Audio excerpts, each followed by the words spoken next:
Allahumma salli ala Muhammad.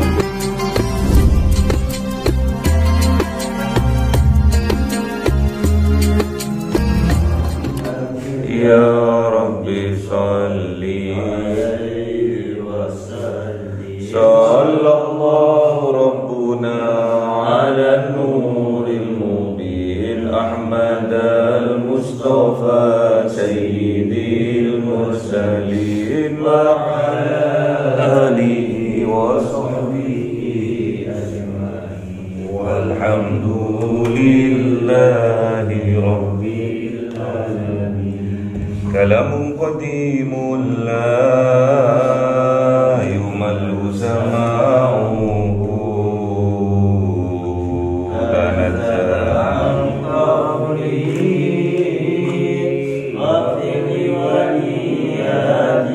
bihi astafi min kulli da'i wa nuruhu dalilul liqalbi 'ain la jahli wa hayrati fa ya rabbi mati'ni bi sirri hurufi wa nawwir bihi sam'i wa qalbi wa muqallati wa amli bihi fathan wa ilma wa hikmatan wa anis bihi ya Rabbi fil qabri wa syadi wa salli wa sallim kulla yawmin wa lailati ala man bihi rahmanu yaqbalu taubati wa alihi wa ashabihi kiramin a'immatin bihim yaghfirul ghaffarul rahim. A'udzu billahi minasy syaithanir rajim. Bismillahirrahmanirrahim. Suratul Baqarah 180.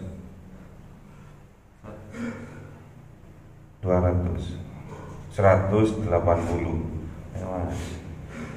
A'udzu billahi minasy syaithanir rajim. Bismillahirrahmanirrahim. Kutiba alaikum idza hadara ahadakumul mautu in taraka khairan al-wasiyatu lil walidaini wal aqrabina bil ma'ruf haqqan 'alal muttaqin. Shadaqallahul azim. أعوذ بالله من الشيطان الرجيم بسم الله الرحمن الرحيم فمن بدله بعدما سمعه فإنما إثمه على الذين يبدلونه إن الله سميع عليم. Shadaqallahul azim. Bismillahirrahmanirrahim. Faman khafa min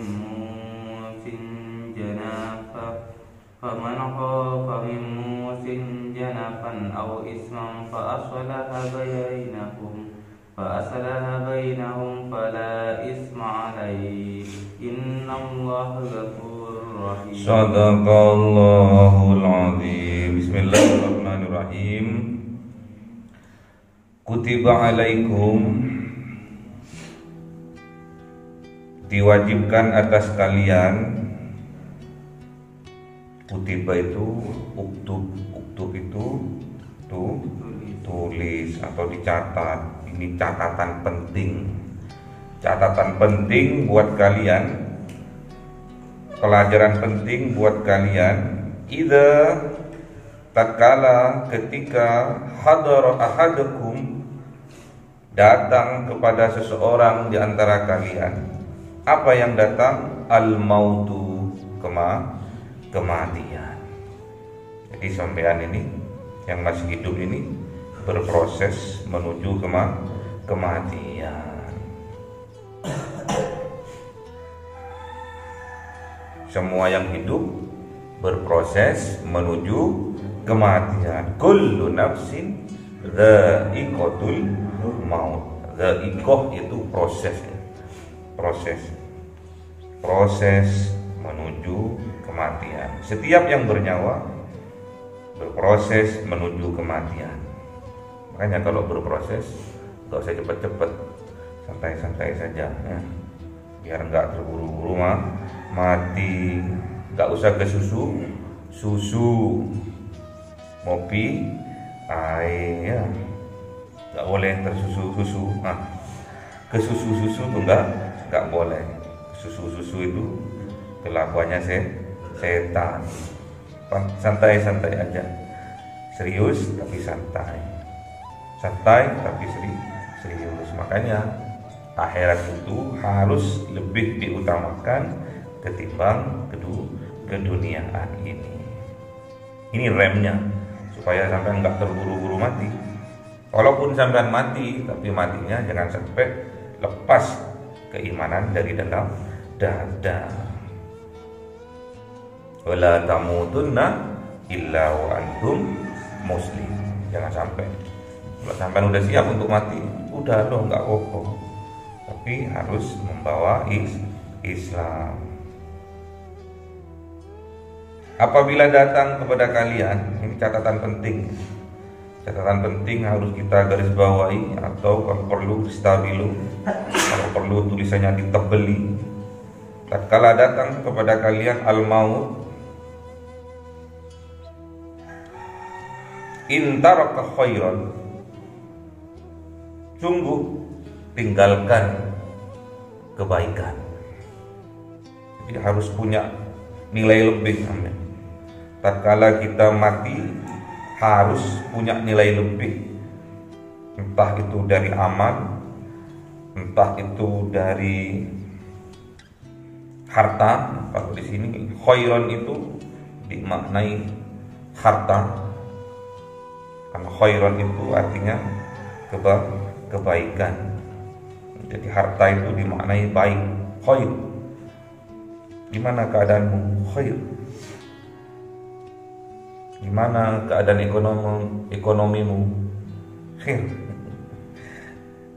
Jadi khairan itu harta atau kebaikan, harus lebih ya. Kebaikan kita harus berlebih-lebih sehingga bisa bermanfaat pada orang lain. Kalau yang meninggal ini dia punya kelebihan harta, maka apa yang dia harus lakukan? Al-wasiyatu, harus berwasiat. Harus memberikan wasiat kepada siapa? Lil walidaini, dimiliki oleh kedua orang tuanya, wal aqrabina, dan juga dimiliki oleh kerabat-kerabatnya atau keluarga besarnya. Bil ma'ruf, dengan cara yang baik. Jadi berwasiat. Itu tanah yang 2 hektar itu untuk si fulan, yang 5 hektar untuk Siti. Harus jelas kalau berwasiat. Kalau perlu sekarang itu pakai notaris. Jadi berwasiatnya itu di notaris. Pakai kuasa hukum. Berwasiatnya itu sekarang pakai kuasa hukum. Karena mungkin seseorang itu tahu harta ini kalau jatuh kepada A akan membawa mudarat, enggak manfaat misalnya. Di sebagian tak kasihkan ke yayasan, diwakafkan ke pondok pesantren, atau diwakafkan menjadi masjid, musola, atau madrasah. Boleh berwasiat seperti itu, boleh pakai notaris, boleh pakai kuasa hukumnya. untuk dibacakan tatkala dia sudah meninggal, boleh. Pokoknya kita sebelum meninggal harus meninggalkan yang baik, terutama harta. Karena harta itu dalam kehidupan kita itu adalah otot kita, kekuatan kita. Kalau sampean nggak punya duit, lemes. Kalau nggak punya duit, lemes. Otot. Jadi kalau sampean semangat 45, otot kawat tulang besi, ototnya lemes, ya nggak iso gagah kan. Kadang seseorang itu lemahnya tatkala dia nggak punya duit, nggak punya uang, lemah dia. Kadang imannya goyah. Banyak kejadian di Malang Selatan itu, keimanan ditukar dengan satu bungkus mie instan, saking kelaparannya. Itu terbukti di depan mata kepala saya sendiri. Kalau ada minisioris, apa namanya? Minisioris, apa itu? Yang dari gereja itu datang ke tempat yang saya kunjungi itu. Yang dia tanyakan pertama itu apa itu? Yang digantung dua itu? Oh, itu Allah. Yang satunya itu? Oh, itu Muhammad. Yang ditanyakan itu. Terus, pemimpin dalam agamamu apa namanya? Oh, kiai. Kiainya pernah datang nggak ke sini? Ya, memang orang miskin, mana ada yang mau datang? Nggak diamplop. Datang nggak ada. Oh, nggak ada.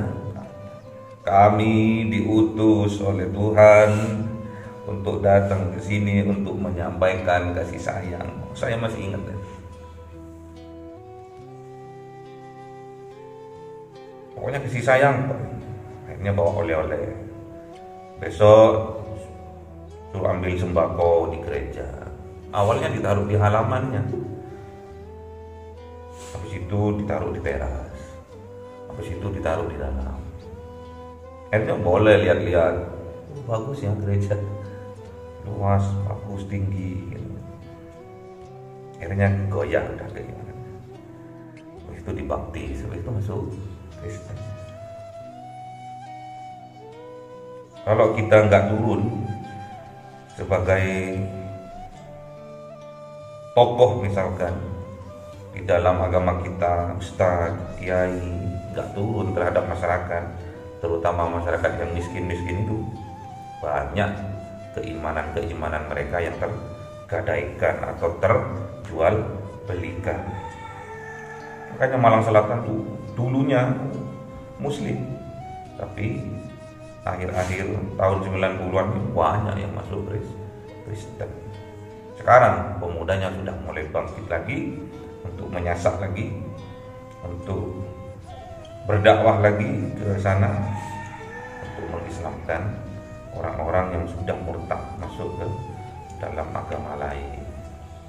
Makanya seorang pemuda itu harus kuat. Pemuda itu penerus perjuangan agama dan bangsa. Jangan lemes jadi pemuda. Pemuda itu harus gagah, gak usah bawa-bawa orang tua, itu gak usah. Sampai bisa hidup mandiri, gak boleh lemes. Jatahnya orang hidup itu kalau nggak makan itu 40 hari.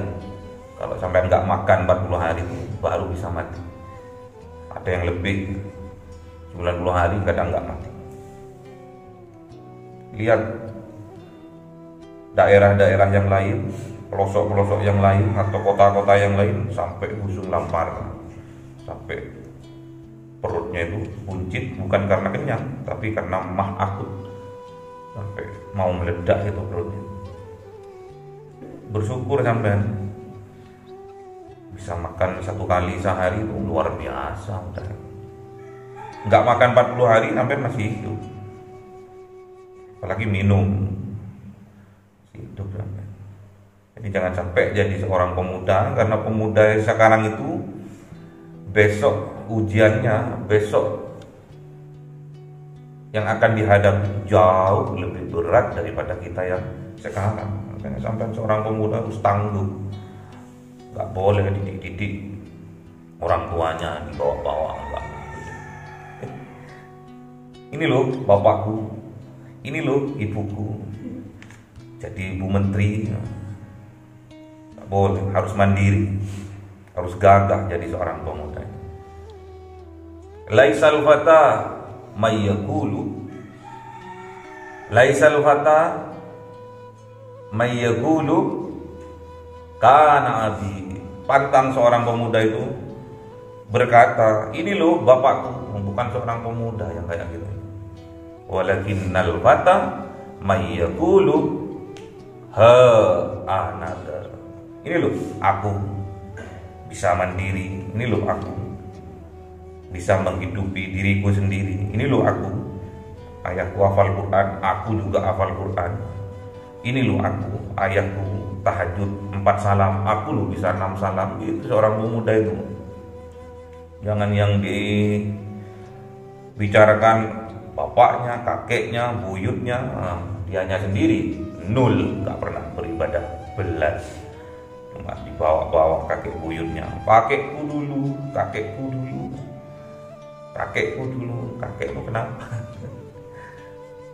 Jadi nggak ada yang lebih hebat seseorang itu kecuali dia bermanfaat bagi orang lainnya. Khairun nas anfa'uhum linnas. Harus seorang pemuda harus seperti itu, punya jiwa-jiwa mental baja seperti itu, harus bermanfaat bagi orang lain. Makanya sering bapak contohkan, tatkala sampean punya uang 10.000, sampean makan, beli makanan di warung misalkan, terus tatkala pulang sampean bawa itu, terus ada pengemis minta di depan sampean, kelaparan 2 hari nggak makan, apa yang harus sampean lakukan?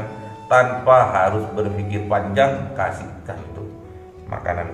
Nggak akan mati sampean karena nggak makan satu hari. Jangan mikir panjang. Itulah suara Tuhan. Suara Tuhan itu penuh dengan kasih dan sayang. Tanpa mikir panjang, nanti aku makan apa? Nanti aku kalau kelaparan, guys. Itu udah keimanannya kok. Ya memang setan itu tugasnya memang untuk menakut-nakuti dalam hal kelaparan dan ketakutan, itu biasa. Jangan sampai sampean itu jadi pemuda cemen. Kalau kata Al-Qur'annya itu pemuda yang embok-embok, enggak boleh.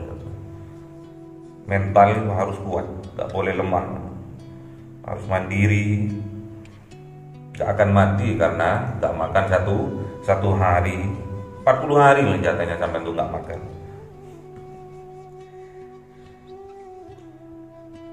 Jadi kalau sampean kaya raya, penuh dengan kebaikan, jadi berwasiatlah dalam kekayaanmu itu, dalam hartamu itu kepada kedua orang tua. Berarti sampai mau mati dhisik kalau masih berwasiat pada orang tuanya itu. Wal akrobin, dan juga kepada keluarga besar, kerabat-kerabatnya. Berwasiat, itu loh mobilku yang Innova tak kasihkan pada Ustaz Sauki, harus dituruti itu loh. Mobil-mobilan yang pakai remote tak wariskan ke solihin, tak apa-apa. Haqqan 'alal muttaqin, itulah kebenaran atas orang-orang yang muttaqin. Jadi sampai harus jadi orang yang bertakwa. Orang bertakwa itu melakukan apa yang diperintahkan oleh Allah semampunya dan menjauhi apa yang dilarang oleh Allah sekuat tenaga. Faman baddalahu ba'dama sami'ahu, maka barang siapa baddalahu, membadal, merubah, mengganti wasiatnya dulu diganti, ba'dama sami'ahu, setelah apa yang dia dengar, wa innama ithmuhu, maka sesungguhnya apa yang kalian lakukan itu ithmuhu, mengandung dosa kamu itu, alal ladzina, yubaddiluna, atas orang-orang yang membuat perubahan tadi. Jadi kalau udah wasiatnya udah jelas ditulis, 1 untuk A, 2 untuk B, tak boleh dirubah-rubah. Tanah yang sana itu 1 hektar, aku wasiatkan untuk si A, untuk masjid. Terus yang sampaikan cuma separuhnya, cuma 5.000 dari 10.000 yang disampaikan cuma separuhnya, itu berdosa. Innallaha sami'un alim, sesungguhnya Allah itu sami, maha mendengar, alimun, maha mengetahui yang zahir maupun yang batin, yang ada di kerentaknya sampean itu, apalagi di kerentaknya ya.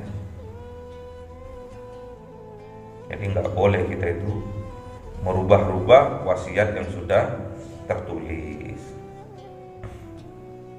Faman khafa min musin janafan au ithman, maka barang siapa khawatir atau takut dirinya itu berbuat maksiat, berbuat kesalahan atau berat sebelah dalam memutuskan, au ithman, atau berbuat kekeliruan, khawatir dia karena dampaknya akan menjadi permusuhan, dampaknya akan menjadi perpecahan dalam sebuah keluarga, fa aslaha bainahum, maka damaikanlah, maka luruskanlah bainahum, di antara mereka, fala itsma alaihi, maka hal itu tidak berdosa atas kalian. Innallaha ghafurur rahim, sesungguhnya Allah itu maha pengampun dan maha penyayang. Kenapa kok bersanding ghafurur rahim? Karena manusia selalu berbuat kesalahan. Sebaik-baiknya orang berbuat kesalahan adalah taubat, irji ilallah. Kullu bani Adam khatta'un, khairut khatta'ina at-tawwabuna. Sebaik-baiknya orang yang berbuat kesalahan itu yaitu bertaubat. Setiap keturunan Bani Adam pasti melakukan kesalahan. Enggak siapapun, enggak ustaz, enggak kiai, enggak habib, enggak orang tua, enggak orang muda, enggak perempuan, enggak laki-laki, pasti berbuat kesalahan. Namun jangan berhenti di situ, karena setiap orang berbuat kesalahan itu yang terbaik adalah bertaubat. Jangan menengahi, jangan insaf to'ai. Insaf toh enggak cocok. Insaf itu berhenti. Misalkan kita di bibir jurang, insaf itu berhenti toh. Jadi masih riskan untuk terjerumus lagi, untuk jatuh lagi ke lubang kemaksiatan dan dosa. Irji, taubat kembali kepada Allah. Jadi itu ya. Jadi seorang pemuda, karena yang dibidik di sini adalah seorang pemuda, karena dia masih punya orang tua, masih punya saudara-saudara. Jadi yang dibidik ini adalah seorang pemuda. Jadilah seorang pemuda itu yang tangguh, yang bertanggung jawab, yang kuat mentalnya, yang kuat fisiknya. Jadi gak mudah sampai itu sakit, gak mudah sampai sakit hati, gak mudah sampai sakit jiwa, kejiwaannya sakit, gak mudah juga sampai juga sakit raganya, ini gak mudah sakit. Sehat, karena tiap hari lari pagi 3 kilo 4 kilo. Kalau tiap pagi habis ngaji turu, alamat itu mau. Apalagi tidur pagi itu dijauhi oleh rezeki. Penyakit teko, rezeki jauhnya penyakit itu. Penyakit kalau sering tidur pagi itu 2 itu banyak penyakitnya, terus rezeki menjauh.